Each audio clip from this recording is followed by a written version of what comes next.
Así es, adelante, doctor. Muy bien.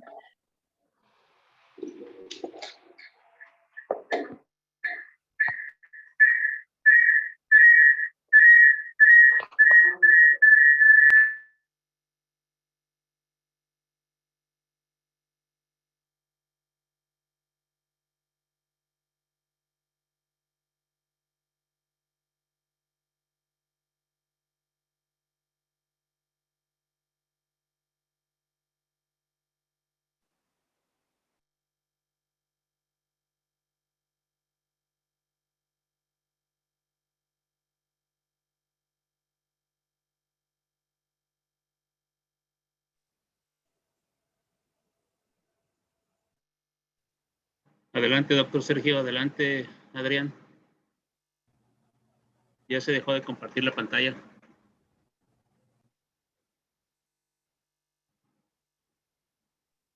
Parece que el doctor tuvo una caída en su internet, porque no me parece aquí en los asistentes. Voy a mandarle un mensaje a ver si se puede reincorporar. Muchas gracias, Adrián. También agradecerte que nos hayas apoyado con la organización, con la convocatoria del doctor Sergio.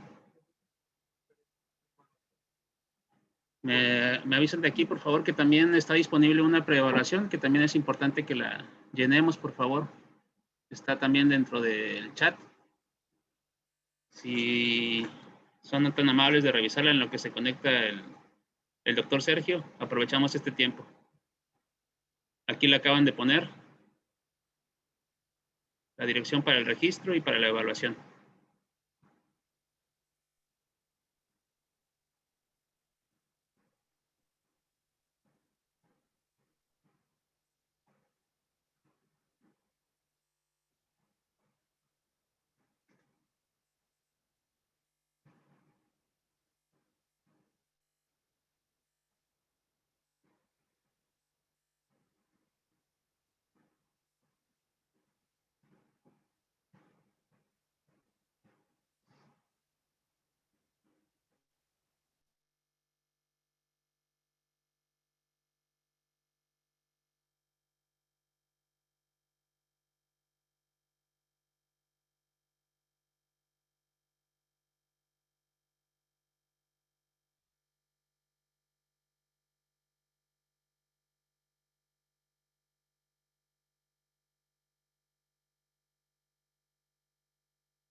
Una disculpa, estamos otra vez ya enlazados.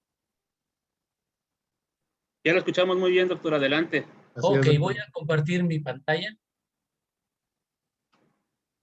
Gracias. Al contrario, y una disculpa, no sé qué fue lo que ocurrió, la verdad.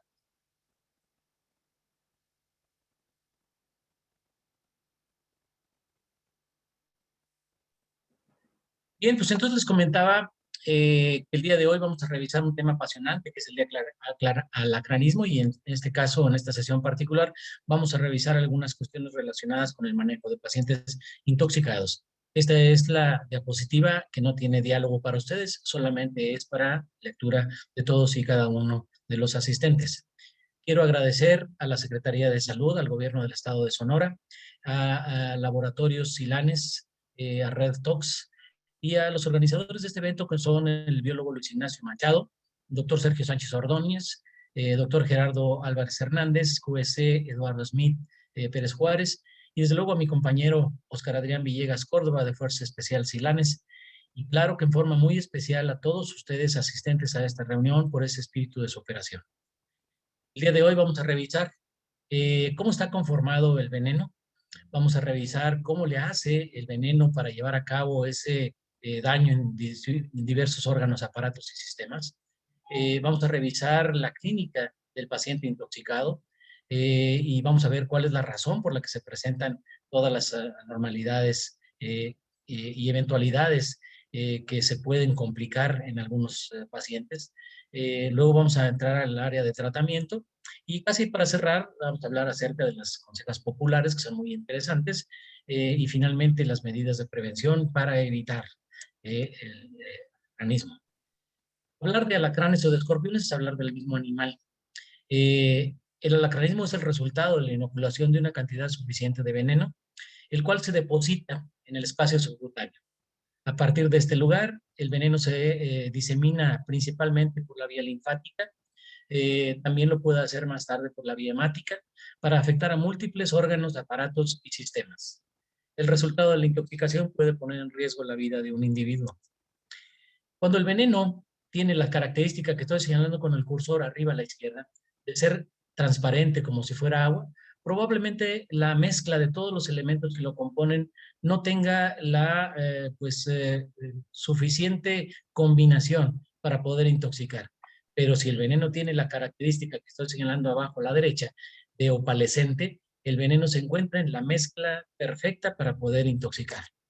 Dicho sea de paso, cuando el alacrán produce el accidente, porque sí está catalogada la picadura de un alacrán, normalmente no se va a presentar una zona en donde se pueda determinar o encontrar el punto en donde se llevó a cabo la inoculación.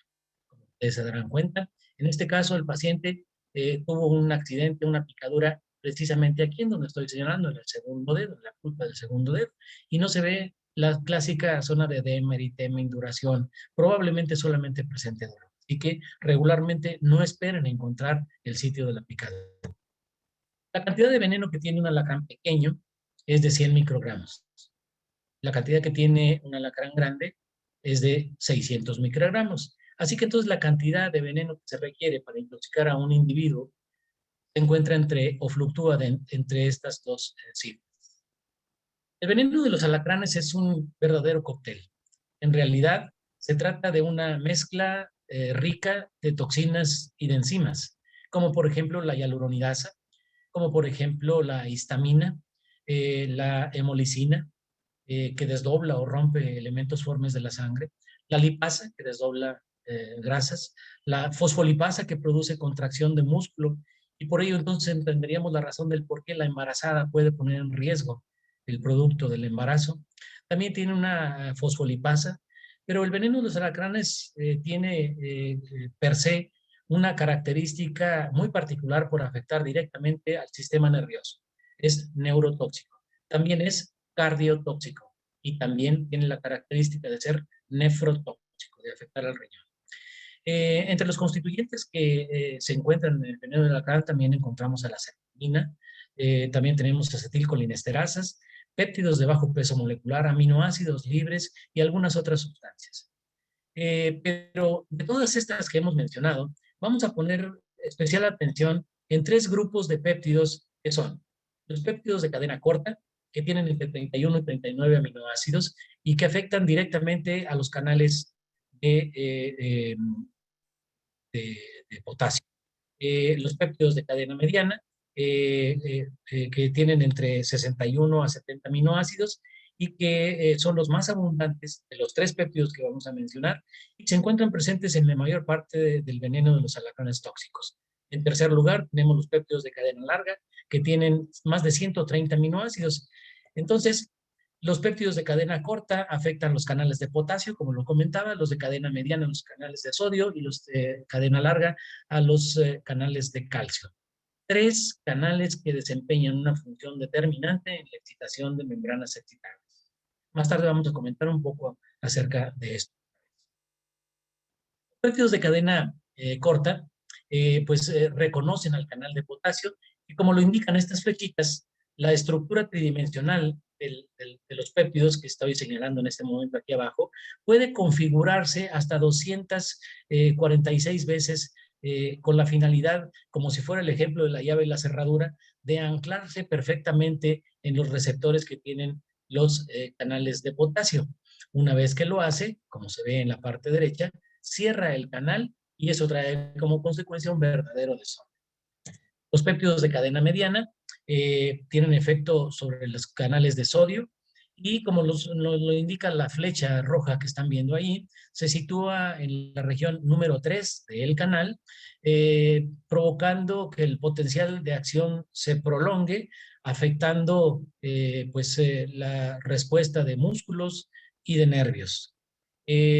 Una vez que estos péptidos entran en acción, el canal permanece abierto. En el primer caso permanecía el canal de potasio cerrado y en este caso el canal permanece abierto.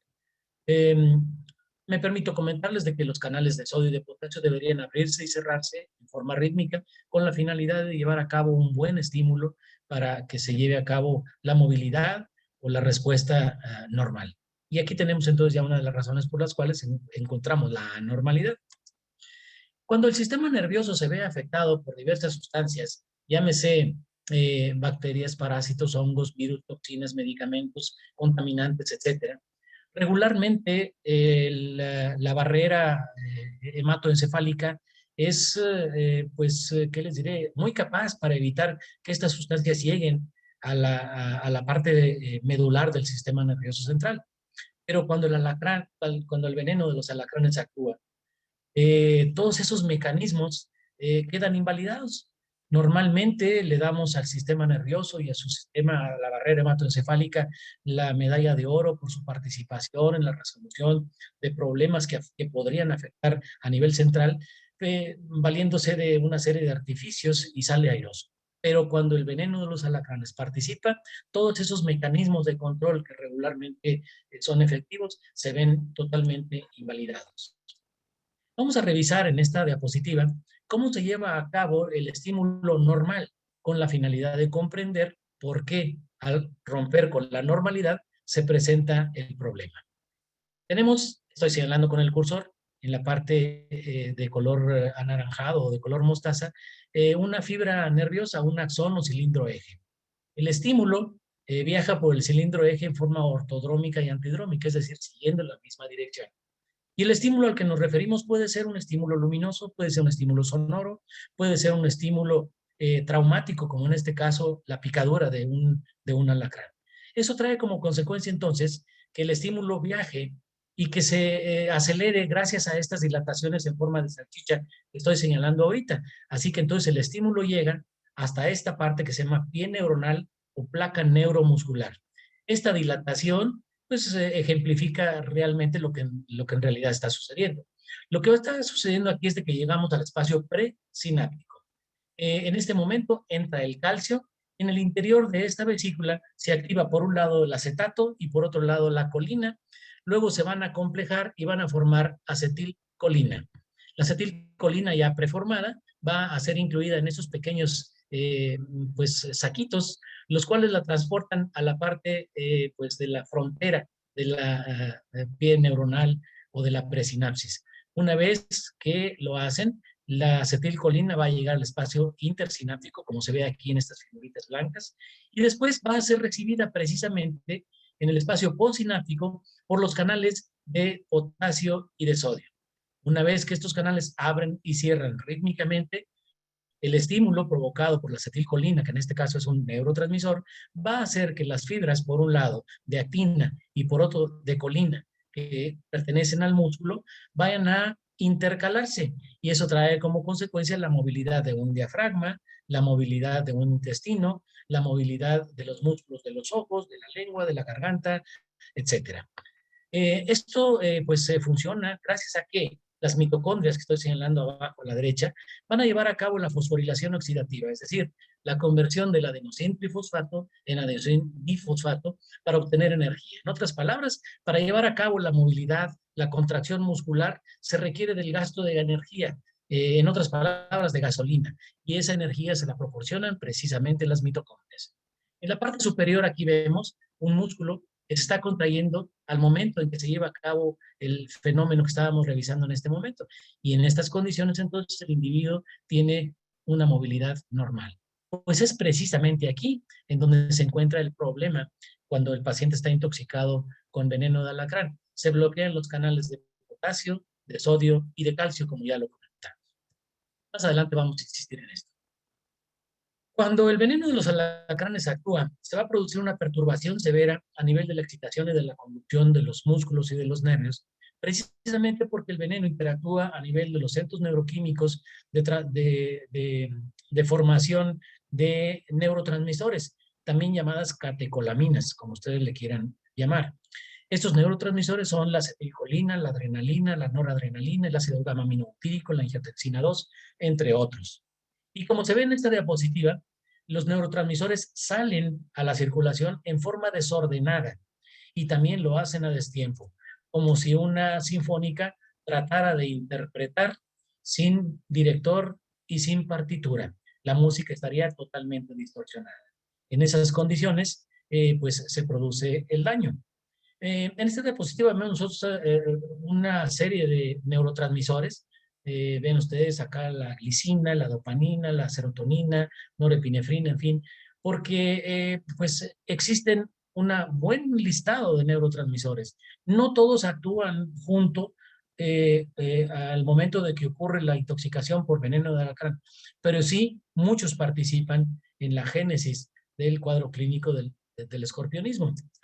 En la actualidad estamos certeros, estamos segurísimos que tanto la aparición del cuadro clínico como el riesgo de muerte de nuestros pacientes tiene que ver con la capacidad neurotóxica de los péptidos contenidos en el veneno de los alacranes. Me refiero a los péptidos de cadena corta, de cadena mediana y de cadena larga, como si las demás sustancias no existieran. Haciendo una especie de zoom en el fenómeno, vean ustedes, en el pie neuronal o en la neurona presináptica entra el calcio, se va a estimular la producción por un lado de acetato, por otro lado de colina, se acompleja y se forma acetilcolina, se van a llenar estos saquitos de neurotransmisores, los cuales llegan a la frontera o a los linderos de la placa neuromuscular, liberando el neurotransmisor. Este neurotransmisor ahora va a ser recibido por los canales de calcio y de sodio y de potasio, y finalmente permiten que el estímulo continúe pues despolarizando nervios, haciendo su función como lo vimos en diapositivas anteriores.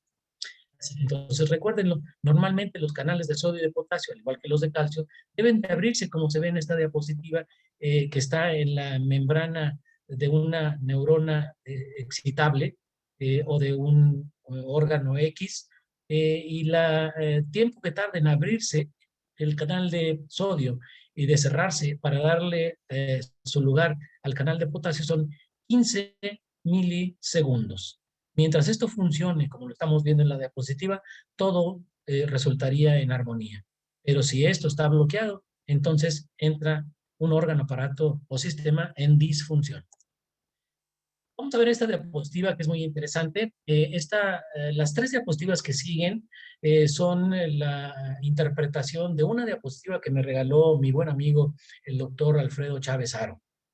El veneno de los escorpiones, a través de la inoculación, queda depositado en el espacio tisular, concretamente en el espacio subcutáneo, en donde puede persistir hasta 36 horas.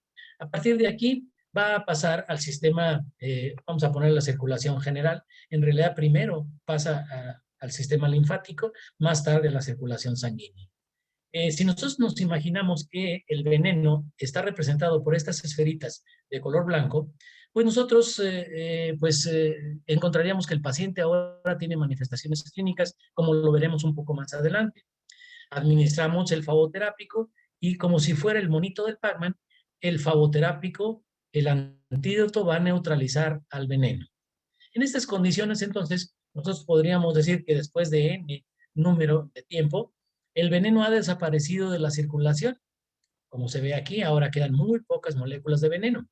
Y aparentemente entonces el fagoterápico dice, ya no tengo que hacer, terminé con todo mi trabajo, y luego de 124 horas que el veneno está en circulación, puede desaparecer de ahí. Por un lado, porque el antídoto hizo su trabajo, o bien porque el veneno pasó al tercer compartimiento y se va al sistema linfático. En estas condiciones, entonces, el paciente puede remitir la sintomatología y el médico, confiadamente pensando que el paciente está mejorando, lo puede regresar a su lugar de origen, a su casa. Pero vean, lo que puede ocurrir alrededor de 5 a 7 días después es lo que conocemos como reenvenenamiento por escorpionismo. Esto quiere decir que el veneno que se encontraba en el tercer compartimiento regresa a la circulación. Y en estas condiciones, entonces, ahora el paciente vuelve otra vez al lugar en donde nosotros trabajamos, vamos a poner el servicio de urgencias, o la clínica rural en donde estamos haciendo nuestro servicio social, o donde trabajamos, con la misma sintomatología. Y nosotros le decimos al paciente, ¿cómo? No me diga que le volvió otra vez a accidentar un alacrán. No, dice el paciente, no tuve ningún problema con otro alacrán, pero me estoy sintiendo igual que hace 8 días que vine, atención, por la intoxicación que me produjo un alacrán. Esto es lo que se conoce como reenvenenamiento por escorpionismo. No ocurre siempre, pero eventualmente se puede presentar. En esta diapositiva vamos a ver algo que está relacionado con lo anterior. Bueno, se hizo un estudio en donde se utilizó un borrego de 42 kilos, como se ve arriba a la derecha, estoy señalando en el cursor, un borrego macho, y fue intoxicado con veneno de una coralillo. La cantidad de veneno que se inoculó fueron 5 miligramos de veneno en 1 mililitro. Se administró por la vía subcutánea en la pata trasera izquierda y se administró 60 minutos después un antídoto contra la serpiente de coral. Bien, vemos entonces ahora en la diapositiva el tiempo cero. A este animalito se le administra el veneno del coralillo y el veneno, como ustedes ven, empieza a incrementar su concentración en el suero sanguíneo.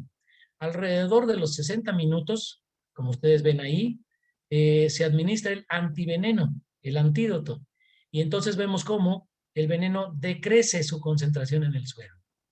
Pero en la medida de que pasa un poquitito más de tiempo, vemos cómo el veneno vuelve otra vez a incrementar su concentración, empieza a subir, a subir, a subir, a subir, a subir, y se mantiene arriba. Vamos a ver ahora la parte de color verde, porque se repitió el mismo experimento luego del primero, después de administrar 3 viales. Otra vez el mismo animal, más o menos el peso se acerca al peso que tenía, perdón, al peso que tenía nuestro primer animalito, que era de 42. Ahora se hizo en una hembra, igual el veneno de una coralillo. Se administraron igual 5 miligramos del veneno en 1 mililitro por la vía subcutánea en la parte izquierda. Y ahora, en lugar de administrar 3 viales, administramos 10 viales del antídoto. En estas condiciones, entonces, ahora volvemos a la diapositiva. En el tiempo cero, el veneno de Micrurus empezó a incrementar su concentración. Administramos a los 60 minutos el antídoto. Y el veneno, entonces, ahora, vean ustedes, permanece 0, 0, 0, 0. ¿Qué es lo que nos está ejemplificando este modelo? Que la intoxicación es veneno dependiente. En estas condiciones, probablemente la diapositiva que o las diapositivas que revisamos anteriormente, que nos hablaban de un reenvenenamiento por escorpionismo, en realidad se deba a que el paciente no se le administró la cantidad de antídoto suficiente. Y esto suele ocurrir porque de repente o no tenemos el antídoto o tratamos de guardar un frasquito por si se me ofrece más tarde. Así que entonces, recuérdenlo, hay que administrar la cantidad suficiente de veneno y de esa cantidad, de la dosis vamos a hablar pues un poco más adelante. Bueno, pues cuando el veneno incluye o afecta al sistema nervioso, puede en un momento dado provocar 2 cuadros clínicos totalmente polares. A la izquierda, si el resultado de la intoxicación por veneno trae como consecuencia la falta de activación de los canales de sodio, principalmente, la sintomatología se va a ir a la parte izquierda, que es la sintomatología del sistema colinérgico, contracción de la pupila, salivación, reducción de los latidos cardíacos, contracción de bronquios. Pero si el resultado, el disparo de catecolaminas por efecto de la intoxicación del veneno, tiene que ver con la falta de participación principalmente o mayoritariamente de los canales de potasio, entonces la sintomatología va a derivar hasta el sistema adrenérgico y se va a presentar, perdón, una sintomatología totalmente diferente. Así que entonces ahora entenderíamos la razón de por qué algunos pacientes presentan contracción de la pupila y otros dilatación de la pupila. Unos presentan salivación y otros resequedad de la boca. Unos presentan taquicardia y otros bradicardia, taquipnea y bradipnea, etc. ¿Sí? Depende de los canales que en un momento dado estén involucrados en el fenómeno, que mayoritariamente estén involucrados. Luego de aproximadamente 30 minutos aparece la sintomatología. La sintomatología para su estudio se puede dividir en 3 grupos, que son la leve, la moderada y la severa. La sintomatología leve tiene dolor, prácticamente todos los pacientes lo presentan. El dolor es muy importante. Muchos pacientes se revelan y dicen, parece que traigo una quemadura, un cerillo prendido ahí en donde me picó el alacrán. Y desde luego que pueden tener una sensación anormal, algo semejante o parecido a cuando nosotros decimos, traigo el brazo dormido, estuve sentado en una misma posición y se me durmió la pierna. Bien, el tratamiento en estas condiciones es la administración de algún analgésico con la finalidad de empezar a apoyar el tratamiento de estos pacientes. La sintomatología moderada. Otra vez, parestesia general, pero ahora ya aparece una sensación de comezón en la faringe y desde luego el paciente ahora está inquieto. Llevó tiempo y ahora todavía la sintomatología está presente. Aparentemente están apareciendo más molestias y el paciente ahora está también preocupado. El tratamiento puede en un momento dado ya ser suficiente para aplicar el fagoterápico, del cual vamos a hablar también en un momento. Pero vamos a centrar nuestra atención en la sintomatología severa, particularmente a esto que estoy señalando con el cursor, que tiene letras en color verde y además en cursiva, en letra cursiva. Porque esto es lo que conocemos como signos de alarma. Estos signos de alarma, al presentarse uno o varios de ellos, ya es más que suficiente para empezar a preparar el fagoterápico y administrárselo a nuestro paciente. En primer lugar, cialorrea, la salida involuntaria de saliva, en la cavidad oral, desde luego. Sensación de cuerpo extraño en faringe. Muchos pacientes refieren una sensación de comezón o como si trajeran algo atorado en la faringe. Nistagmus son esos movimientos involuntarios de los ojos también. Distensión abdominal y fasciculaciones linguales, que son esos movimientos también involuntarios de la lengua. No cabe duda, vean ustedes, está involucrado motor ocular externo, motor ocular común, neumogástrico, glosofaringio, hipogloso, un grupo de pares craneales muy importantes. Como parte del cuadro clínico, pues se presenta todo esto, vean ustedes. Hay una gran cantidad de datos y de detalles que se presentan.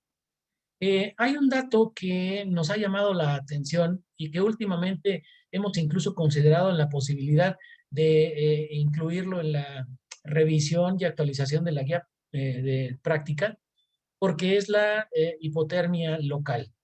Si normalmente nosotros tocamos la piel de nuestro paciente, podría decirse que está en la temperatura normal.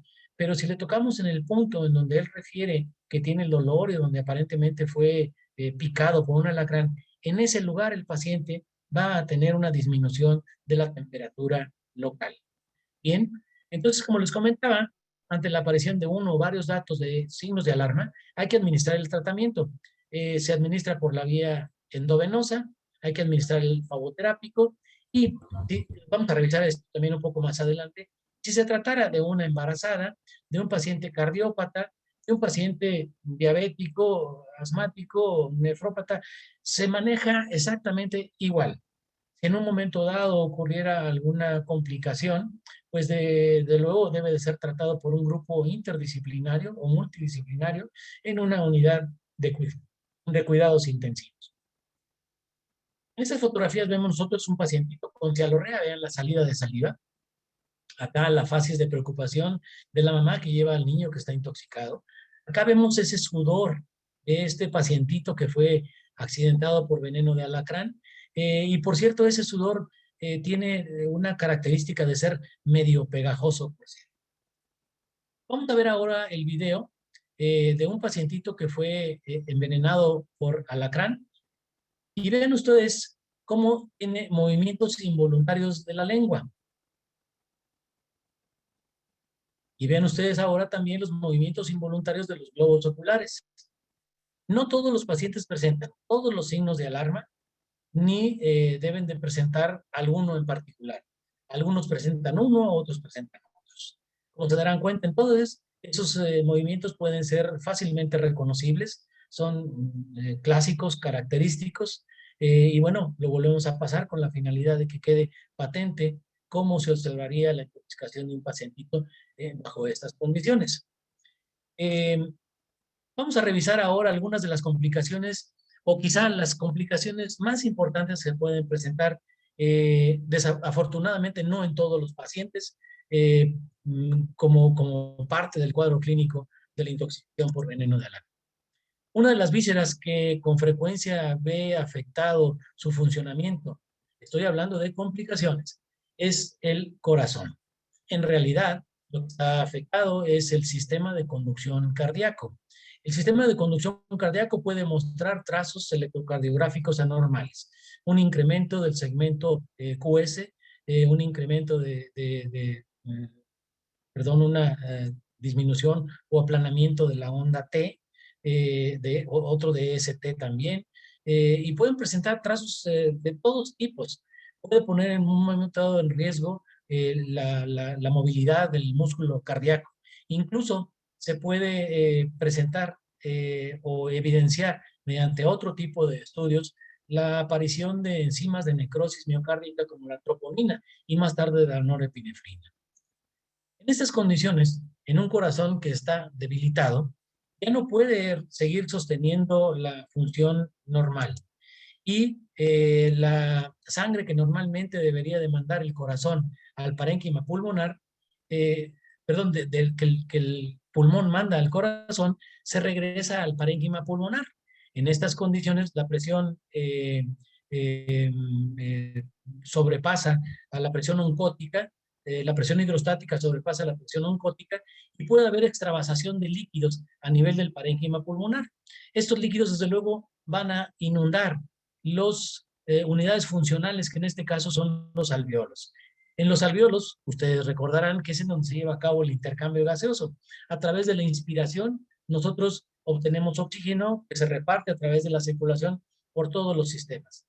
Y a través de la sangre, el dióxido de carbono llega al alveolo, en donde a través de la expiración podemos evacuarlo. Bien, pero como el espacio virtual de los alveolos está lleno de líquido, como se ve en esta parte de la diapositiva, no se puede llevar a cabo el intercambio gaseoso. En estas condiciones, la hemoglobina abandona la circulación pulmonar con una baja concentración de oxígeno. Al llegar a los tejidos, con una pobreza de oxígeno se presenta esto que conocemos como cianosis, que se advierte todavía mejor en la parte distal de los sortejos y también se puede advertir perfectamente en los labios o alrededor de la boca. En esas condiciones, entonces, nosotros podríamos empezar a sospechar de que hay una complicación que está ya pues, afectando al corazón. Se añade la tos. Al principio la tos tiene el aspecto de ser parecida a la yema de huevo batida. Más tarde esa expectoración se hace francamente moctóica, debido precisamente a que los vasos sanguíneos del parénquima pulmonar involucrado se rompen y van a ser expulsados junto con la hemoglobina a través de la tos. Pero esto que estoy platicando ahorita con ustedes es lo de menos comparado con lo que podría ocurrir cuando el oxígeno llega en baja concentración al sistema nervioso central. El paciente al principio puede tener una confusión y finalmente puede terminar en un estado soporoso. En tales condiciones, entonces, la movilidad normal del diafragma, al igual que la de los músculos intercostales, pueden comprimir el parénquima pulmonar. Al hacerlo, se escucha el ruido característico que nos recuerda al agua en ebullición. Los ruidos son típicos y eventualmente son estertorosos y eventualmente pueden incluso escucharse sin necesidad de un estetoscopio. En estas condiciones, entonces, ahora podremos corroborar que el daño cardíaco está también involucrando ya al aparato respiratorio.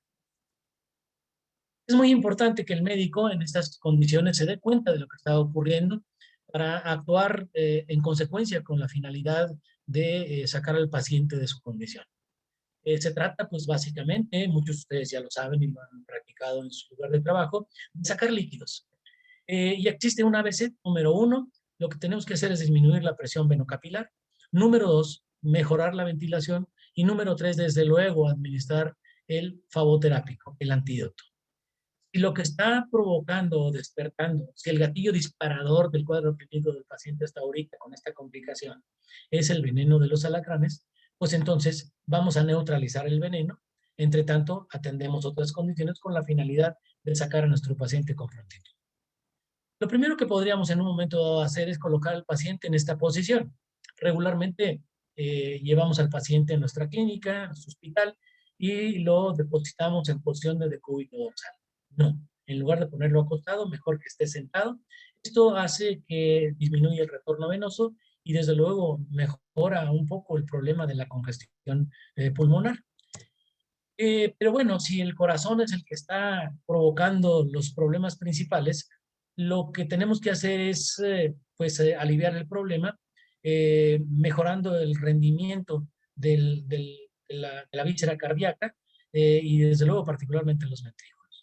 Para ayudar a sacar a nuestro paciente, lo primero que tenemos que hacer es que disminuir el volumen de sangre que el ventrículo derecho manda al pulmón.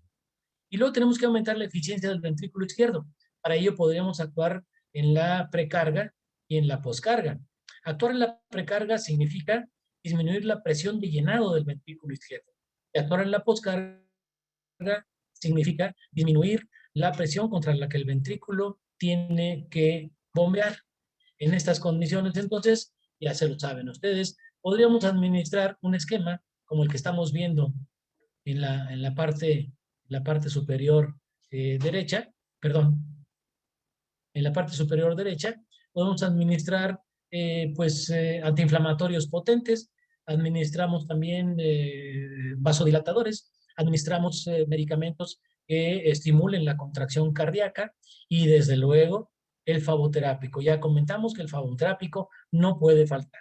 De hecho, en la práctica hemos visto en tales que el paciente que se le administre el flavoterápico, en primer lugar, probablemente salga sin la necesidad de administrar otro tipo de terapéutica. Muchos de nuestros pacientes salen rápido antes que administrar digital, isosorbide o prednisona.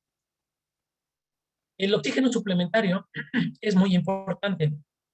Debe ser administrado preferentemente en una mascarilla que se adapta perfectamente bien, tanto a los adultos como a los niños. Y es mejor administrarlo en mascarilla que con puntas nasales. Es una recomendación que recuerdo siempre ha sido muy útil. Una vez que los tegumentos han llegado a la normalidad, que la respiración ha mejorado, pues nosotros debemos de canalizar al paciente con una atención, con un acompañamiento médico de alguien que sepa hacer su trabajo, a una unidad especializada. Por ejemplo, si estamos en el área rural, llevarlo al área de urgencias de un hospital, o si estamos en el área de urgencias, pasarlo a la unidad de cuidados intensivos. Particularmente los pequeños pueden en un término de las siguientes 2 horas fallecer. Que recuérdenlo muy bien, una vez que estabilicemos a nuestro pacientito, vamos a llevarlo rápidamente a una unidad especializada con ayuda competente. Aquí vemos las diapositivas del aparato respiratorio, antes y después. A la izquierda vean ustedes cómo el pulmón está totalmente congestionado.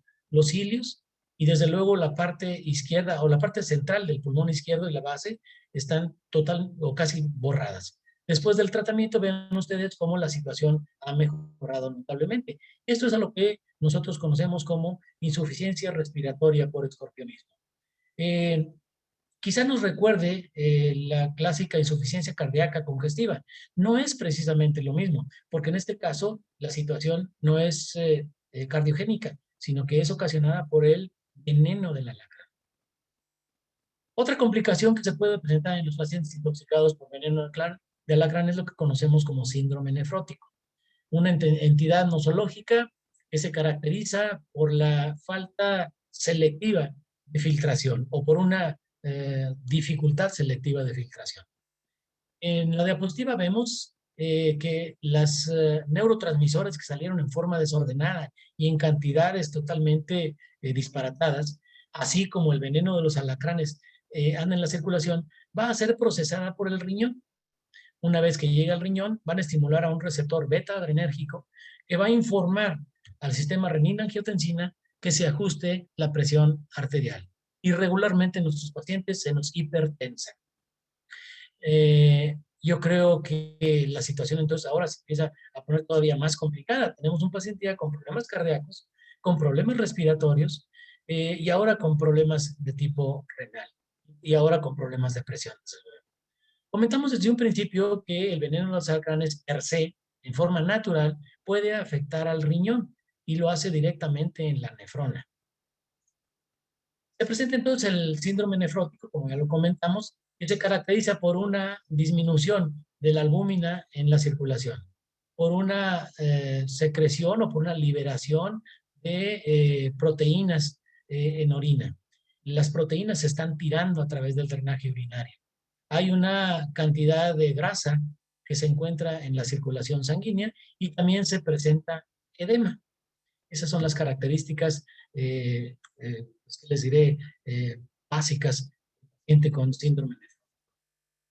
En esta diapositiva nosotros vemos la cápsula de Bowman, pero me detengo un poquitito a comentarles que en el tubo contorneado proximal, en el asa de Henle, en el tubo contorneado distal y en el tubo colector no hay ninguna normalidad. El problema está a nivel de la nefrona. Si nosotros pudiéramos aumentar el tamaño de lo que está señalando el cursor, probablemente nos encontraríamos con esto. El ovillo de la nefrona totalmente inflamado. Y si nosotros pudiéramos tomar una muestra y hacer una corte y luego teñirlo mediante un estudio de histopatología, nos vamos a encontrar con esto. En la parte superior izquierda estoy señalando un corte de histopatología de la, pues de la membrana basal del glomérulo. Vean ustedes, en la parte anterior tenemos estas células que están separadas entre sí y por ello tienen la característica de parecerse a una coladera y por esta razón se llama epitelio fenestrado. Por detrás del epitelio fenestrado está la membrana basal del glomérulo propiamente dicha. Está formada por 3 capas. La construcción histológica no vale la pena repasarla en esta presentación. Por detrás de ella hay un espacio virtual y después se encuentran estas células que se llaman podocitos. Igual que las células del epitelio fenestrado se encuentran separadas entre sí, como lo pueden ver en el espacio señalado con la flecha y la letra D. Bien, en el dibujo que estamos viendo en la parte derecha, se traduce lo que estamos viendo en la diapositiva en la parte izquierda. Tenemos al epitelio fenestrado, estas células de color azul, ven cómo están separadas. Atrás de ellas la membrana basal y sus 3 capas, y atrás de ella los podocitos que están también separados entre sí. Ven ustedes que la polaridad de estas células es negativa, tienen una carga negativa. Bueno, normalmente la albúmina que se encuentra en el espacio intravascular tiene una carga negativa. Entonces, cargas negativas se rechazan. La albúmina normalmente no pasa por el epitelio fenestrado, por la membrana basal del glomérulo. Y en cambio el sodio, aunque tiene una carga, un peso molecular más grande que la albúmina, es una molécula más grande, sí puede pasar por la membrana basal porque tiene una carga diferente. Pero recordemos entonces ahora de que el problema con la membrana basal es de que está inflamada. El espacio que hay en el epitelio fenestrado y en las células podocitos también está aumentado. Por esa razón entonces la albúmina puede pasar y por eso podemos detectar las características, me regreso, que comentábamos aquí. Hipoalbuminemia. Bien. Aunque ustedes no lo creen, este es un vaso sanguíneo, pero el dibujo me sirve para explicar lo siguiente. La albúmina desempeña una función muy importante en la circulación sanguínea para mantener el equilibrio coloide-osmótico. La albúmina y el agua tienen una afinidad por estar acomplejadas tremenda. Hay un enlace que siempre las mantiene juntas. Pero como la albúmina se nos está eliminando por el drenaje renal, entonces ese enlace con el agua se rompe y el agua se va al espacio tisular. En ese momento se activa un sistema automático que se llama renina-angiotensina-aldosterona, que trae como finalidad conservar la volemia, conservar el volumen y la presión que hay en el espacio intravascular. Pero como el agua se encuentra ya en el espacio tisular, lo que va a suceder es de que el agua queda reclutada fuera del espacio vascular y se presenta lo que conocemos como edema. Creo que ya todos se nos está imaginando o estamos pensando en hacer ahí el signo de Godet. Seguramente que nos lo vamos a encontrar más positivo que nada. Otras de las funciones que tiene el albúmen en la circulación son precisamente el transporte de los ácidos grasos.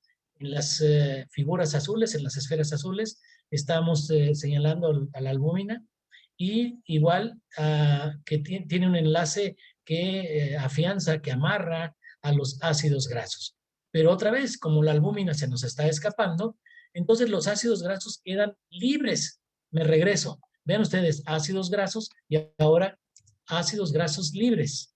Bien, normalmente esta enzima que se encuentra aquí arriba va a encargarse de hidrolizar a los kilomicrones de las proteínas de muy baja densidad para producir los ácidos grasos.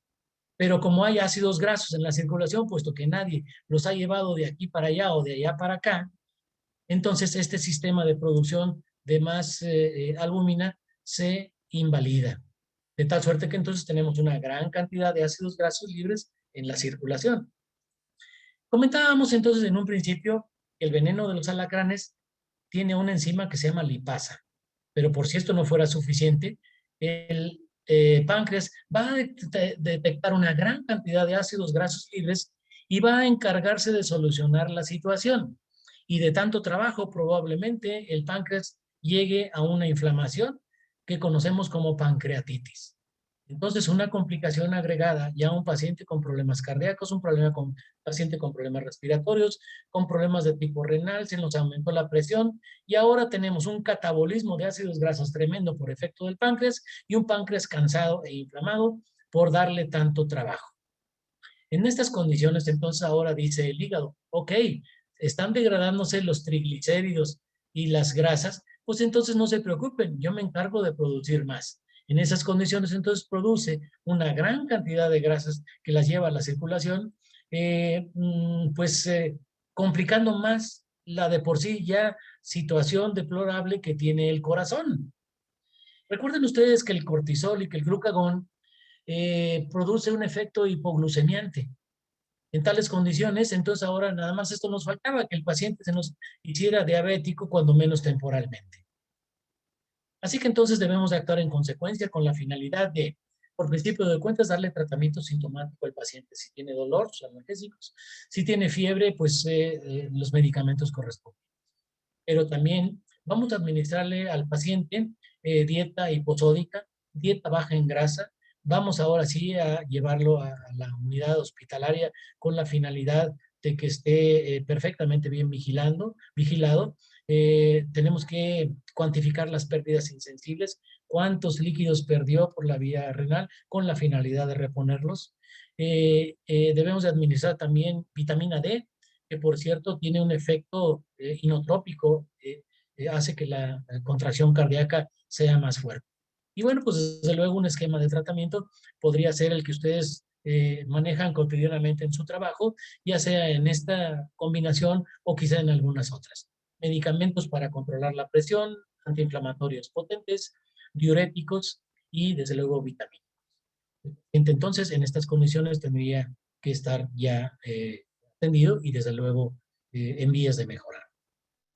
Otra complicación que podemos presentar los pacientes que tienen intoxicación por veneno de alacrán es precisamente la ruptura de los vasos inicia con la ruptura de los vasos sanguíneos. Estoy señalando aquí una lesión que trae como consecuencia extravasación de líquidos y desde luego de elementos formes. En estas condiciones, lo primero que hacen los vasos sanguíneos es colapsarse, va a producir vasoconstricción. La fibrina y las fibras de colágena van a situarse en el área en donde hay una lesión con la finalidad de formar una especie de tapón, un taponamiento. En estas condiciones, entonces, esas redes se entrelazan y llaman al siguiente participante en el escenario, que es el factor activador de plaquetas. Cuando la fibrina y la colágena están reunidas, las plaquetas llegan y las localizan en donde se encuentran y van en un momento dado a provocar una especie de agregado como si fuera un cola loca para que la fibrina y la colágena terminen haciendo un tapón bastante consistente. Las plaquetas se deforman y luego desgranulan. En estas condiciones, entonces, ahora lo que van a hacer es de que una proteína que normalmente se encuentra en estado soluble se convierta a una proteína insoluble en la circulación. Me refiero a, por un lado, el plasminógeno que se convierte en plasmin y el fibrinógeno que se convierte en fibrina. En tales condiciones se hidrolizan grupos celulares, como por ejemplo los eritrocitos, que se vuelven adhesivos y se vuelven también rígidos. Eso trae como consecuencia que se vaya a formar un trombo. En las mejores condiciones, el trombo puede quedar adherido al endotelio vascular y bueno, se puede presentar un obstáculo en el tránsito normal de la circulación que trae como consecuencia un torbellino que produce más trombos. Alguno de ellos quizá vaya a obliterar algún vaso sanguíneo pequeño o un vaso sanguíneo de mediano calibre, y entonces es importante ante esta eventualidad, si el paciente tiene una sensación extraña en uno de los miembros o tiene dolor, podríamos empezar con la terapia. Y nosotros consideramos que ya se formaron trombos, pues probablemente la terapia antitrombótica. Ya revisamos algunas de las complicaciones, quizá las más frecuentes, las más singulares. Entramos entonces a la parte del tratamiento. Este esquema de tratamiento ustedes lo pueden encontrar en la guía de práctica clínica que está en internet. Desafortunadamente no hemos tenido la oportunidad de hacer la revisión y la actualización. La oficina que se encarga de llevar a cabo o que se encargaba de llevar a cabo la facilidad para llevar la revisión y la actualización quedó cerrada. Por lo pronto, entonces, no sabemos cuándo vayan a abrirla, pero estamos en espera de ello porque tenemos la actualización en borrador con la finalidad de actualizar. Pero bien, ustedes entonces pueden encontrar en la guía de práctica este esquema y como ustedes recordarán, la intoxicación se divide en leve, en moderada y en severa. A su vez, entonces nosotros la dividimos en bajo riesgo y de alto riesgo. ¿De qué depende de que sea de bajo riesgo? Depende de que el grupo etario que tiene la intoxicación leve, en este caso, incluye individuos que se encuentran entre los 6 y los 49 años. De alto riesgo, grupos etarios que son menores de 5 años, mayores de 50 años. Vamos a poner entonces un ejercicio. Intoxicación leve de alto riesgo. Administramos un frasco de flavoterápico, dejamos al paciente en observación 20 minutos para que no se nos olvide media hora, canalizamos un vaso sanguíneo de una vez y probablemente lo llevemos a una unidad de cuidados especializados. Se tratara de una intoxicación moderada, de bajo riesgo, es decir, un individuo que está entre los 6 y los 50 años, 2 frascos del flavoterápico, observación durante media hora y estarlo valorando. Si se tratara de una intoxicación moderada de alto riesgo, 2 frascos, observación media hora y transporte inmediato a una unidad especializada. Si se trata de una intoxicación severa de bajo riesgo, 2 frascos, observación durante media hora, transporte inmediato a una unidad especializada. Y si se tratara de una intoxicación severa de alto riesgo, 3 frascos, observación durante media hora y el transporte y la llevada inmediata a una unidad de cuidados especializados. Este esquema, si vosotros tuvierais ahorita la oportunidad de actualizarla, modificaría la cantidad que vemos aquí. Pero como se encuentra en la guía de práctica clínica y la guía de práctica clínica empata con la norma oficial mexicana, pues podríamos incluso incurrir en un acto de carácter legal si desatendemos la guía de práctica o en su caso la norma oficial mexicana. Administramos entonces el flavoterápico. El flavoterápico con el que contamos ahora es de tercera generación. Y hablamos de un flavoterápico dejando atrás aquel concepto que teníamos del suero antialacránico. Ya no se utiliza el suero antialacránico. Lo que se hacía en un principio era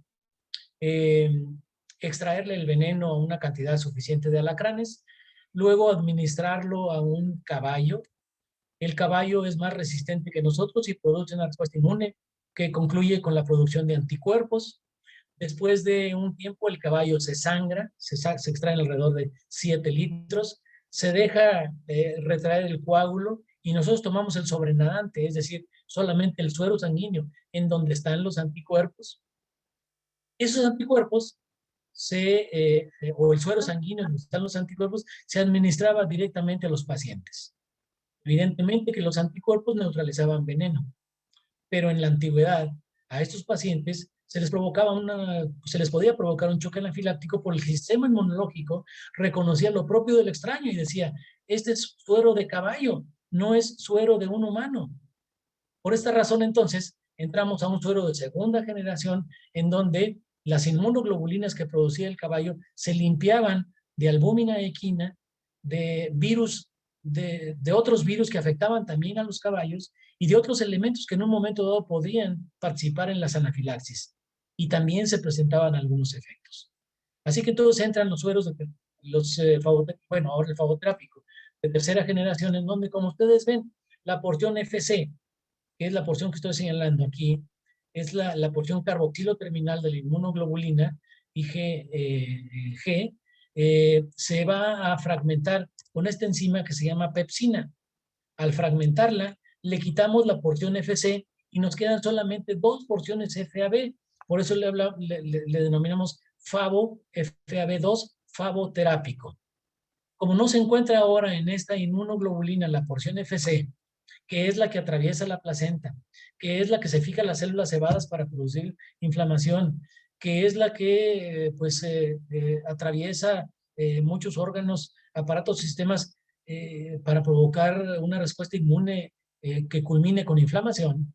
Entonces ahora ya hay seguridad, ya no utilizamos entonces todo el complejo del suero de caballo y sus proteínas y solamente utilizamos una inmunoglobulina que ha sido manipulada. Por esto se le denomina un producto biotecnológico y se le conoce entonces ahora como fagoterápico de tercera generación. Ya no hablemos entonces de suero antialacrán. Bien, entonces en un principio al paciente que era accidentado por veneno de alacrán, pues prácticamente sus congéneres decían, ya no tiene remedio, vamos a tener que eliminarlo. Luego llegan los sueros antialacránicos, alrededor de 1952, 25, y el suero antialacránico prevalecía entre la comunidad médica y existía la duda de si administrarlo o no administrarlo. En el año de 1926, 2 duranguenses o 3 duranguenses hicieron la primera combinación de sueros antialacránicos y decían, ¿lo aplicamos o no lo aplicamos? Si un paciente le administraban el suero antialacránico hoy y tenía la mala suerte de volver a ser intoxicado por alacrán dentro de 3 meses, administrar el suero antialacránico como tal podía en un momento dado poner en riesgo la vida del paciente más pronto que la misma intoxicación. En la actualidad, entonces, vemos en la parte de abajo, los fagoterápicos hacen que el médico se encuentre muy relajado sabiendo que si administran 1 o 2 o dentro de 2 meses otra vez el fagoterápico, no va a ocurrir absolutamente ningún problema. Está prácticamente exento de efectos indeseables y de interacciones medicamentosas. Muy seguro. Para terminar, vamos a hablar ahora de las consejas populares. Es decir, ¿qué es lo que dice la gente que en un momento dado puede aliviar la intoxicación? Pues bueno, miren, hay muchas anécdotas. Algunos dicen hay que tomar medidas locales, otros toman medidas generales, como por ejemplo aplicar alambre de cobre, embarrar Bic, colocar el alacrán muerto machacado en el lugar de la picadura, manteca de armadillo, pollo negro. Ven ustedes cuántas cosas en un momento dado pueden hacer la gente. Cáscara de plátano con ceniza. Todas estas consejas populares son muy ingenuas, pueden en un momento dado ser, o deberían incluso ser escritas en un libro que venga a formar parte del tesoro faunístico de una región, como por ejemplo de la de Durango, con la finalidad de que vean a lo que la gente en un momento dado le tiene fe, pero desde luego no tiene absolutamente ningún efecto para neutralizar el veneno. Si el paciente se alivió porque le pusieron el alacrán muerto o porque se sentó en un burro al revés, el paciente se alivió porque se tenía que aliviar.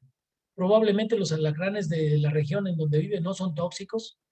Y bueno, existen algunas condiciones que son las que nos dejan clara la razón del por qué se presenta la intoxicación. Bien, medidas generales. Cómase el ajo, cómase el alacrán, coma manteca y vean ustedes, piloncillo, 1 kilo. Tomar refresco de cola, leche bronca, café, sangre de iguana, tanta cosa que en un momento dado puede la gente recomendar. Entonces, pues creo que conocer las consejas populares es simple y sencillamente la parte cultural de lo que en realidad le toca al alacranismo. Les recuerdo y ustedes recomienden que el paciente no se someta a tratamientos empíricos y que vaya a buscar ayuda de un médico competente con la finalidad de neutralizar el veneno del alacrán. Prácticamente para terminar, vamos a revisar algunas medidas de prevención. La intoxicación por picadura de alacrán ocupa más o menos el lugar 15º dentro de las primeras 20 motivos de la consulta en zonas endémicas, como por ejemplo el lugar en donde su servidor vive. No obstante, el impacto tan tremendo que tiene la intoxicación por veneno de alacrán, tanto la comunidad médica como la sociedad ven minimizado el problema. Tal parece ser que conceptualmente pensamos que el tratamiento del paciente intoxicado por veneno de alacrán consiste en administrar el fagoterápico por la vía endovenosa en una dosis suficiente y una vez que remite la sintomatología podríamos nosotros recomendarle al paciente que regrese a su casa. Ya le daríamos algunas indicaciones. Mire, si vuelve otra vez a tener esos movimientos de la lengua o si tiene la salivación exagerada o dolor en la garganta, regrese inmediatamente. Y nos quedamos con la idea de que el paciente ya fue atendido y lo enviamos a su casa, repito, con algunas indicaciones. Por un lado, pensamos esto porque tenemos un fagoterápico que es altamente eficaz. Y por otro lado, porque la curva de muerte se encuentra en un franco decremento. Y probablemente entonces dejemos, cuando mucho, que se practique una medida ¿qué será? De control. Y a veces estas medidas de fumigación las hacemos en forma personalizada. Eventualmente llamamos a alguna compañía que tenga más experiencia que nosotros. Y desde luego dejamos en el sector salud la responsabilidad de terminar con las medidas de saneamiento y simplemente no consideramos la necesidad de participar activamente en la resolución del problema. Y quizás no es debido a ello, a esta idiosincrasia o a nuestra forma de pensar, pues el sector salud o los gobiernos canalizan esos recursos a campañas que son más demandantes. Significa entonces de que cuando nosotros tenemos un paciente intoxicado por veneno de alacrán, debemos de reportar para que el médico sanitarista vaya al lugar en donde el paciente vive, el lugar en donde el paciente fue accidentado. No nos quedemos nada más con el hecho de administrar el fagoterápico y listo. Remitió la sintomatología, váyase a su casa. No, vamos a reportar a las autoridades para que el médico sanitarista llegue y recomendar las medidas de control para evitar que la situación se vuelva a repetir. El médico sanitarista, desde luego, tendrá que recomendar medidas extradomiciliares e intradomiciliares. Medidas extradomiciliares implican, pues, el resanar las hendiduras que hay en la pared, probablemente pintar la pared de blanco, el punto en donde el techo se une con la pared, que no tenga recovecos por ahí, dejar todo más o menos limpio alrededor de la casa, evitar material de construcción, leña, evitar criaderos de hormigas, de cucarachas, de grillos, porque son la comida de los alacranes. Si nosotros no las eliminamos, probablemente los alacranes pues se queden a vivir cómodamente en este lugar. Medidas intradomiciliarias son, por ejemplo, encalar las paredes o pintadas de blanco con la finalidad de ver perfectamente bien si es que aparece un alacrán por ahí. Poner un cielo raso con la finalidad de que los alacranes no se desprendan de los techos de paja o de leña o de algunos otros materiales. Despegar los muebles de la pared unos 5 o 10 centímetros. Colocar un obstáculo en la parte, en los apoyos de los muebles, como podría ser un frasco de vidrio resistente o un frasco de un plástico muy resbaloso. Los alacranes no pueden trepar por él. Desde luego podría en un momento dado colocar un pabellón y desde luego que también no dejar la ropa en el suelo. Y si se deja en el suelo, revisarla al siguiente día si es que se va a reutilizar. Claro, todas las noches no olvidar rezar al patrono de Durango, San Jorge, que es quien nos defiende de los animalitos con su espada vengadora. Eventualmente nosotros llegamos a los centros donde venden este tipo de productos y ellos se jactan de que van a controlar la población de alacranes y de arañas, probablemente también de algunos otros animales, y tengan cuidado porque eventualmente esto no funciona. Los alacranes son resistentes y pueden en un momento dado, al percibir algún producto de este tipo, irse a vivir temporalmente con el vecino y más tarde regresar porque son territoriales. Hay algunos productos que inclusive pues tienen el por ahí y garantizan, entre comillas, que van a terminar con la población de alacranes. Es mejor entonces hablar a una compañía que se encargue de hacer profesionalmente este trabajo, que conjuntamente con el médico sanitarista, con la limpieza externa, con la limpieza interna y desde luego con todos los cuidados de higiene que se deban de hacer tanto el personal que vive en la casa como quienes llegan de visita, van a complementar y van a cerrar este ciclo. Entonces recuérdenlo, médico sanitarista, limpieza exterior, limpieza interior y desde luego una compañía especializada para... Prácticamente estamos terminando. No me gustaría despedirme sin antes reconocer y enviar un saludo a todos los médicos, enfermeras, intendentes, camilleros, choferes de vehículos como los de la Cruz Roja, que se encuentran participando en el sistema COVID. Eh, una labor que todavía sigue ocupándonos y preocupándonos. Y prácticamente estamos terminando con una diapositiva en la que se muestra al doctor Carlos León de la Peña, al doctor Isauro Benzor y a un boticario que se llamó Isaías Rivera, quienes diseñaron en el año de 1926 el primer suero antialacránico. El boticario Isaías Rivera era quien hacía el trabajo siguiendo las indicaciones de los doctores Isauro Benzor y Carlos León de la Peña. Una hija de él fue la primera que recibió el suero antialacránico y desde luego que todos pensaban que iba a morir sin más remedio y fue la primera persona que se salvó, al menos en Durango, de la intoxicación por veneno. Quiero recomendar que den una revisada en esta página que se llama redtox.org, en donde ustedes podrán encontrar información útil relacionada con intoxicación por animales ponzoñosos, serpientes, arañas y alacranes de importancia médico-toxinológica. Van a encontrar también información complementaria respecto a los hospitales que están cerca de ustedes. Podrían en un momento consultar la opinión de algunos expertos en la materia de intoxicaciones e incluso tiene alguna área que está diseñada especialmente para que los niños empiecen desde ya a hacer alguna revisión de cosas que pueden ser interesantes relacionadas con los animales ponzoñosos.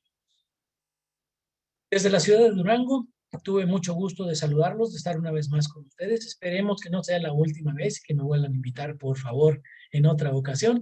Y yo quedo a sus órdenes para resolver algunas dudas o preguntas que puedan surgir. Por su atención y permanencia, muchas gracias. Muchas gracias, doctor. Excelente ponencia. Al doctor Sergio Arturo Martínez García, reconocemos que nos ha aclarado muchas dudas, nos ha profundizado en conocimiento que muchos no teníamos. Muchas personas están a través del chat externando la admiración que les provocó la ponencia y felicitaciones. Hoy, pasando a las preguntas, si alguien quiere abrir su micrófono, puede hacerlo de manera abierta y mientras vamos dándole lectura a una pregunta que está aquí. Dice, ¿cualquier persona puede inyectar? Me imagino que el fagoterápico, o solo un médico puede hacerlo, doctor Sergio. No, Adelante. desde luego que no. Miren, aquí en Durango hay un programa en el que hace mucho tiempo se veía esa dificultad precisamente. Decían, es que en el lugar en donde yo vivo, en la sierra, está muy alejado, no hay quien inyecte. Y entonces lo que hizo el gobierno fue una estrategia muy inteligente, capacitar en Durango a gente oriunda de aquellos lugares con la finalidad de que atiendan una vez que llegue al lugar con un buen paquete de fagoterápicos para poder en un momento dado evitar que el paciente se tenga que trasladar hasta Durango, a veces por caminos que no son tan fáciles de transitar, y desde luego que entonces son atendidos por gente de aquel lugar que ha tenido una capacitación. Entonces se podría decir que mucha gente que tenga una capacitación adecuada podría resolver la intoxicación del paciente. Gracias, doctor Sergio. Sigan la lluvia de felicitaciones. Prácticamente es una tormenta de felicitaciones, doctor, por su Hombre, pues ponencia. muchas gracias. Y hay otra siguiente pregunta. Si no tenemos una vía intravenosa, ¿podemos colocarlo intramuscular? Sí, miren, eventualmente nos encontramos que el paciente está muy inquieto, particularmente los niños chiquitos, y no tenemos el momento adecuado y quizá el suficiente tino para poder canalizar a nuestro pacientito. Podríamos eventualmente utilizar la vía intramuscular. No es la vía más adecuada, pero algo se va a absorber y de algo nos va a servir. Entre tanto, desde luego, nosotros hacemos la lucha por canalizar al paciente o probablemente por hacer una venodisección. Vamos a poner un ejemplo, la safena interna. Entre tanto, ya le aplicamos 1 o 2 frascos de fagoterápico y el médico o la enfermera está buscando una vena para canalizar. Algo le va a servir, entre tanto hacemos o completamos nuestro trabajo. Muchas gracias, doctor. Todavía ya es un tsunami, ya no es tormenta. Tsunami de A felicitaciones. lo mejor es para ti, tocayo, seguramente. No, no es para usted, doctor. Usted se lleva todo el crédito. Excelente presentación, excelente información y los gráficos y los videos que nos presentó, muy, muy buenos. Qué Siguen las bueno. preguntas, doctor. ¿Se venden en farmacia los fagoterápicos? Otra que viene en relación, ¿cuánto costarían? ¿Y cuáles son las diluciones? El fagoterápico se diluye con una ampolleta que viene en la misma caja. Son alrededor de 5 mililitros y se administran preferentemente por la vía endovenosa. Se pueden encontrar en farmacias especializadas, pero regularmente el sector salud, llámese Secretaría de Salud, Instituto Mexicano del Seguro Social, el ISSSTE, Marina, Hospital de Pemex, tienen los fagoterápicos en los centros de atención especial y regularmente no tienen un costo en estas condiciones. Si ustedes lo quieren comprar, desde luego que se los pueden vender. Cuesta alrededor de unos 900 pesos, a menos de que últimamente hayan tenido algún cambio con los costos. Pero una ampolleta, un frasco ámpula con su diluente, cuesta alrededor de 1,000 pesos, vamos a ponerle así. Y si se tratara de un paciente adulto de una talla más o menos intermedia, vamos a ponerle unos 75 de estatura, alrededor de unos 65, 70 kilos de peso, se administra un fagoterápico, un vial por la vía endovenosa. Si se tratara de un menor de 5 años, 2 viales por la vía endovenosa.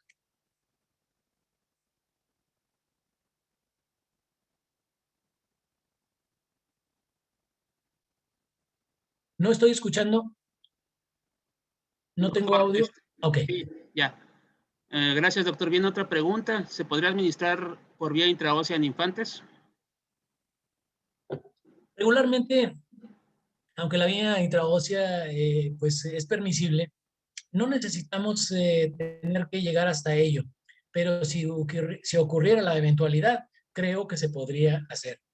El fagoterápico, les recuerdo, es altamente eficiente. Con 1 o con 2 viales regularmente controlamos la situación. Es excepcional que se tengan que administrar más de 2 o de 3 fagoterápicos, pero si se necesita, se pueden administrar los que puedan justificarse de acuerdo a criterio médico. Entonces, esta eventualidad podríamos decir, sí, existe, se puede manejar, pero sería excepcional. Gracias, doctor. Muchas gracias. Hay una pregunta que dice, ¿cómo identificar el cuadro clínico de alacranismo y de mordedura de araña? Más adelante vamos a revisar también las intoxicaciones por arácnidos. Pero si usted gusta, doctor, hacer algún comentario. Sí, desde luego, miren, la intoxicación por veneno de alacrán se puede confundir un poquitito más fácil con la intoxicación por el veneno de viuda negra y probablemente por la serpiente de coralillo. Sin embargo, por ejemplo, si vivimos en una zona endémica, es más probable que el paciente haya sido intoxicado por alacrán o por viuda antes que el coralillo. El coralillo está localizado en determinadas regiones que están perfectamente bien circunscritas. Entonces ahora nos quedaría hacer el diagnóstico diferencial con viuda negra. El paciente con intoxicación por viuda negra regularmente entra arrastrando los pies, entra muy lento, regularmente le duele la espalda, regularmente tiene un dolor intenso en la espalda o en el abdomen. En cambio, el paciente intoxicado por veneno de alacrán entra rápido al consultorio o rápido al área de urgencias, rápido, me picó un alacrán, tengo aquí dolor en el brazo o en el dedo del pie, y no presenta el dolor tan exagerado del paciente con intoxicación por viuda negra. La región de hipotermia que comentábamos en el sitio de la picadura puede ser un dato característico y de sospecha de intoxicación por veneno de alacrán. Desafortunadamente no hay ningún estudio de laboratorio que me sirva para hacer diagnóstico diferencial entre uno y otro de los animales ponzoñosos. La parte clínica debe de ser llevada a cabo en forma muy precisa y lo antes posible. Afortunadamente, en el caso de veneno de alacrán y de veneno de araña, nos da tiempo de explorar muy bien al paciente, de preguntarle en dónde andaba, qué hace, ha visto alacranes en su casa, es la primera vez que salen, ya le han picado en otras ocasiones, hay leña alrededor de su casa, lugares en donde se puedan esconder los alacranes, qué andaba haciendo al momento de la picadura, y todos estos datos nos pueden hacer sospechar. Por ejemplo, hay una, ¿qué les diré?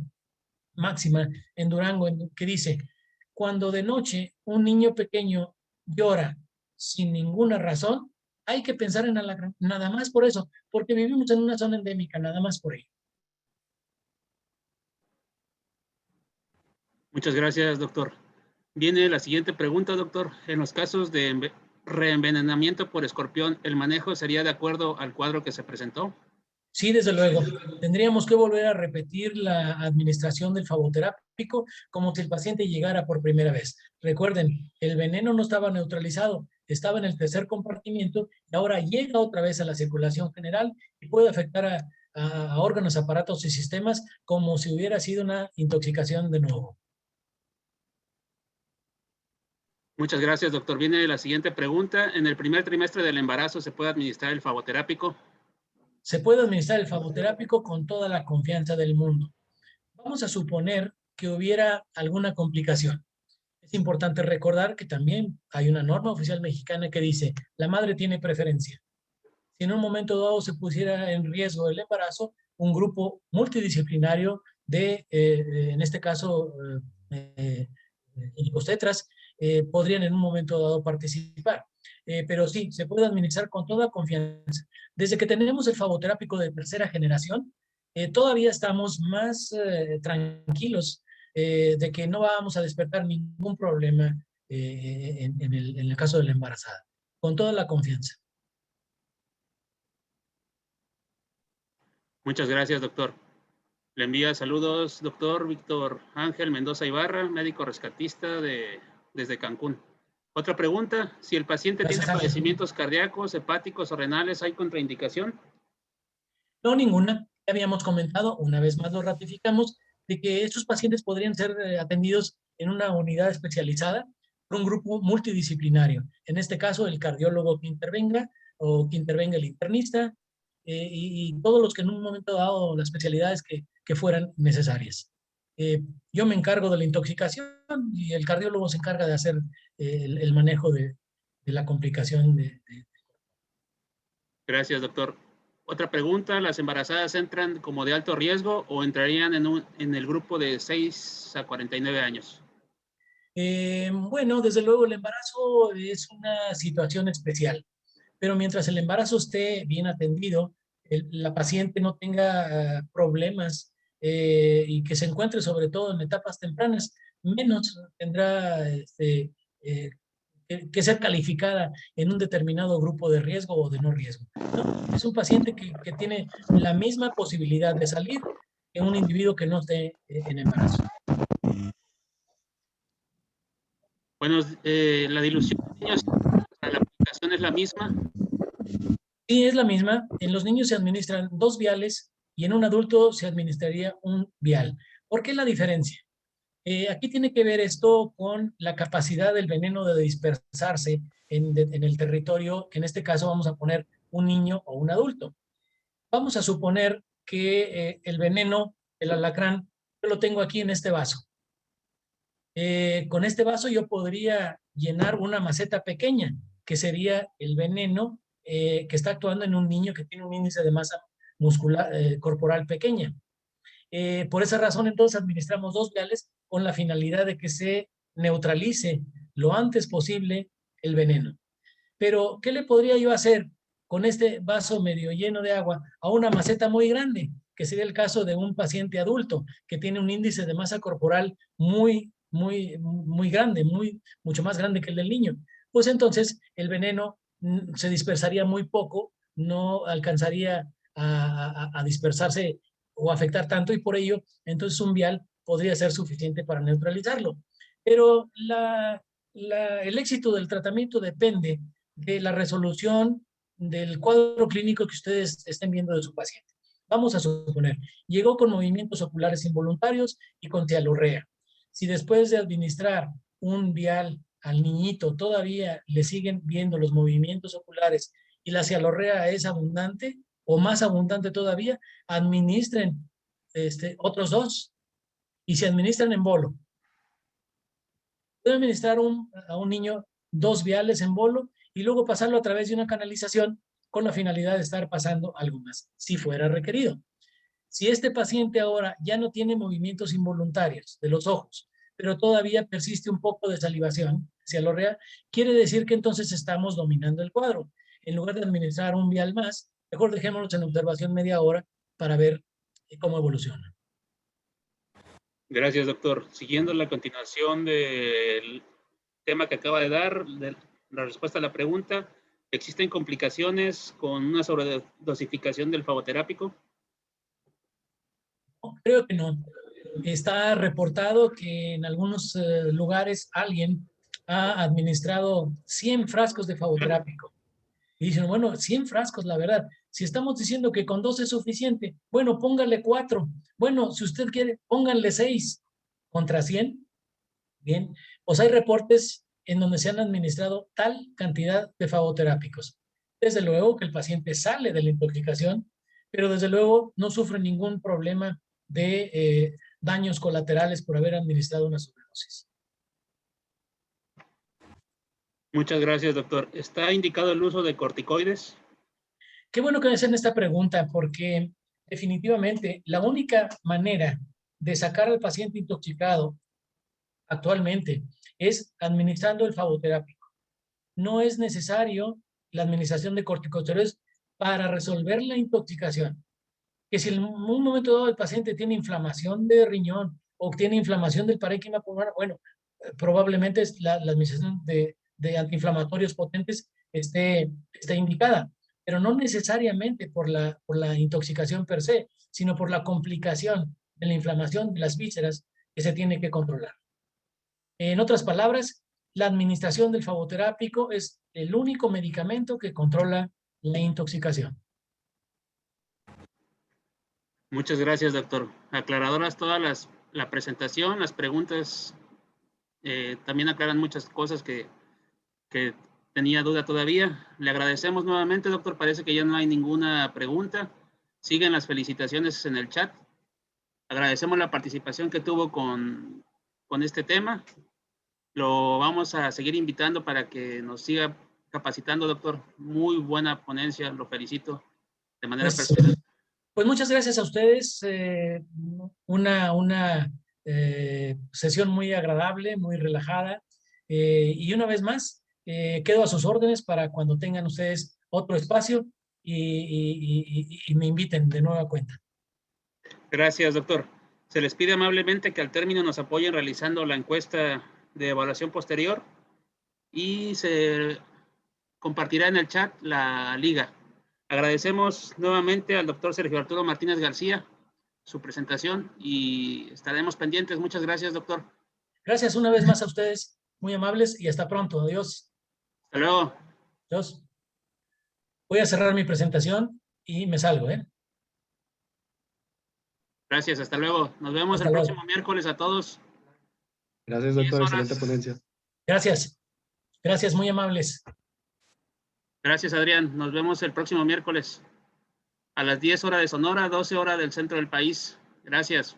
Hasta pronto, nos vemos. Adrián, muchas gracias, muy amable. Tocayo, hasta luego, pronto. Nos vemos, Al contrario, Tocayo. Hasta gracias a luego. usted, doctor. Que esté bien. Igual.